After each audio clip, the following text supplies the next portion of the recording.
होली खेले शंभु संग पार्वती। होली खेले शंभु संग पार्वती। होली खेले शंभु संग पार्वती। होली खेले शंभु संग पार्वती। होली खेले शंभु संग पार्वती। होली खेले शंभु संग पार्वती। होली खेले शंभु संग पार्वती।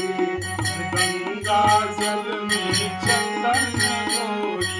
गंगा जल में चंदन घोरी। चंदन घोरी हो चंदन घोरी। चंदन घोरी हो चंदन घोरी। गंगा जल में चंदन घोरी। गंगा जल में चंदन घोरी। चंदन घोरी